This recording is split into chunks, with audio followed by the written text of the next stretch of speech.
যখন আমি নতুন জীবন পেলাম তখন আমি বুঝলাম যে প্রাণের কি দাম। বন্ধুরা, ডায়েট এক্সারসাইজ ছাড়া আমরা কিন্তু আমাদের এদিকটা একদমই নজর দিই না। প্লিজ ভিডিওটা পুরোটা দেখুন। ভালো থাকতে গেলে বন্ধুরা আমাদের এই দিকটাও কিন্তু বিশেষভাবে নজর দিতে হবে। একটু দেখে নিন সেগুলো কি। রোগ ভোগ যন্ত্রণা থেকে দূরে থাকা, একটু সেবামূলক কাজে নিজেকে ব্যস্ত রাখা খুব দরকার আনকন্ডিশনালি। তার বিনিময়ে কিছু চাইবো না, নিজেকে একটা ভালো মানুষ হিসেবে গড়ে তুলতে হবে। রোজ একটু মানুষের পাশে একটু দাঁড়ানোর চেষ্টা, অল্প বেশি নেই, সামান্য একটুখানি করে। না হয় আমি 2 টাকাই দান করলাম, বা কাউকে একটু খাওয়ালাম, বা একটু বিনা পয়সায় জল খাওয়ালাম, যা পারি এনিথিং। এগুলোর মধ্যে করলে কি হবে, আমরা কিন্তু মেন্টালি কিন্তু ভীষণ হ্যাপি।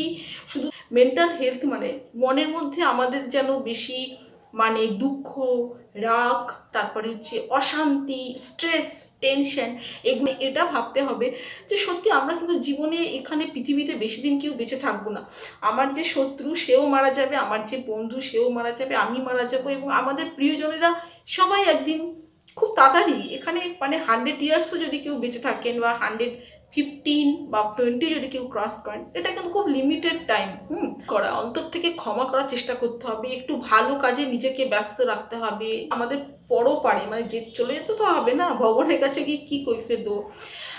আর ডিজায়ার্স যত আমরা সিম্পল লাইফ লিড করতে পারবো ততই ভালো। এই যে আমরা সবসময় গদির মধ্যে বসে থাকি, রিমোটে সবকিছু রিমোট চলছে, মোবাইলে সবকিছু করছি আমরা। মোবাইলে বেশি টাইম না দিয়ে আমরা যদি আমাদের আত্মীয় স্বজন, বন্ধু বান্ধব, মা বাবাকে যদি একটু বেশি টাইম দিই, একটু গল্প করি, এটা মা বাবারও খুব ভালো লাগবে। আমরা তো আজকাল মা বাবাকে টাইম দিই না,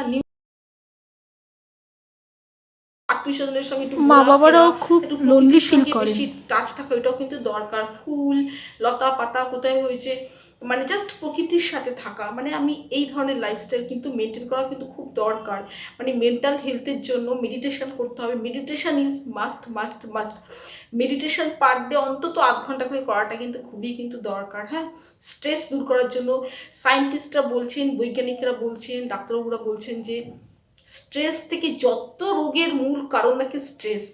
সুগার, ডায়েটও আছে নো ডাউট, কিন্তু সব মিলিয়ে বলছি যে সব কিছুই কিন্তু আমাদের মেনটেন করতে হবে। স্ট্রেস কিন্তু ওয়ান অফ দ্য মেজর কারণ আমাদের শরীরে নানা রকম ডিজিজ আসার জন্য। এবং এটাও নাকি দেখা গেছে যে এই যে ক্যান্সারের মতো ডিজিজ, সেটাও কিন্তু স্ট্রেস থেকে আসতে পারে। তো বেশি ফ্যাট জাতীয় খাবার খাওয়া, বেশি অয়েলি খাবার খাওয়া, বাইরের বেশি আর্টিফিশিয়াল লাইফ লিড করা, তারপরে রুম স্প্রে করা, রুম স্প্রেও ভীষণ খারাপ।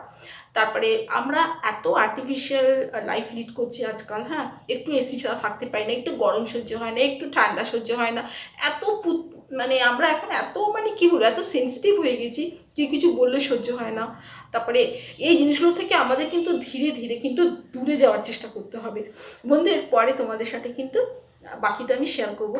ভীষণ ভীষণ ভালো থেকো। আর আমার চ্যানেলটা যদি ভালো লাগে প্লিজ সাবস্ক্রাইব আর শেয়ার করতে কিন্তু ভুলো না। টাটা।